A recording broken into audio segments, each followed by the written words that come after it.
we could go back in time and experience our favorite film ever? That's what we get to see in Hallmark Channel's A Biltmore Christmas, coming to us on November 26th. We have Bethany Joy Lenz, Kristoffer Polaha, and Chase Pickering of the Biltmore Estate. Thank you all so much for your time today. Thank you for having us. Thanks, Rudy. Bethany, let's talk a little bit about the character of Lucy.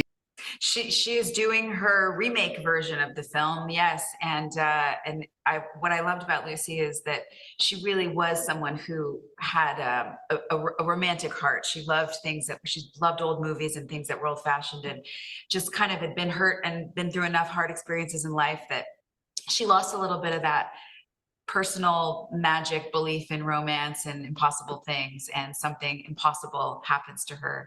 And I love the way that she was able to transform through that experience. And so, yeah, I really loved this character. Kristoffer, let's talk a little bit about the character of Jack, because he's not the main star of the film, but he has a huge impact, not only on the story, but also on Lucy's character. Yeah, his name is Jack Houston, and he's the star of his married wife. He's the star of his own film. He's the star of his own film. Yeah, and it was such a treat to play a character from the 1940s. It's like all of a sudden I found my sweet spot and realized I was born, 80 years too late. Chase, let's talk a little bit about the Biltmore Estate and having the team at Hallmark coming to film the movie here. Yes, it was such an honor to host the Hallmark movie here at Biltmore. It is really a perfect fit. We love celebrating Christmas here at Biltmore, and of course, Hallmark is known for their Christmas movies.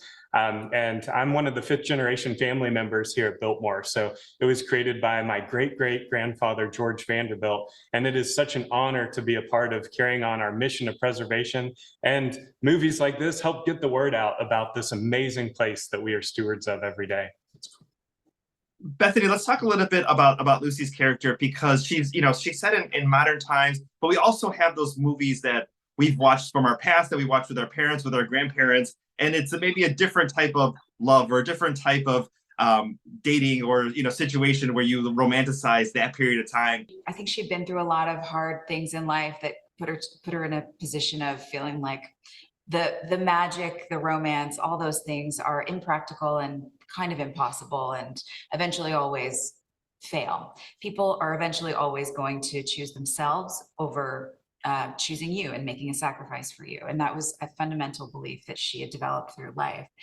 And being able to step back in time, literally, and experience a simpler way of loving, I think made a huge difference. And meeting someone who was able to see her for who she is, in spite of her, in a place that I think actually her hardness and eccentricities were really welcome, because she was so unusual in that time.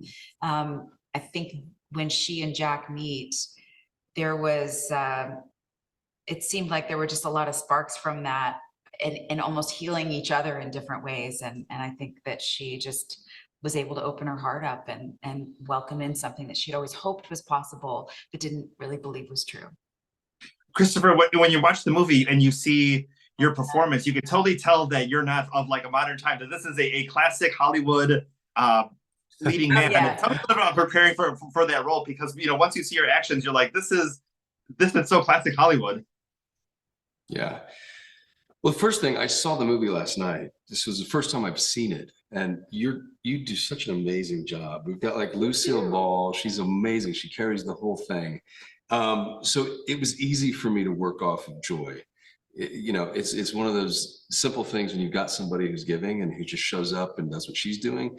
All I had to do is imitate, Jimmy Stewart and Cary Grant, which that was my homework to answer your question. I just watched a lot of most of my favorite movies actually are from that period. I grew up watching, Turner Classic Movies, TCM, with my dad in Reno, Nevada.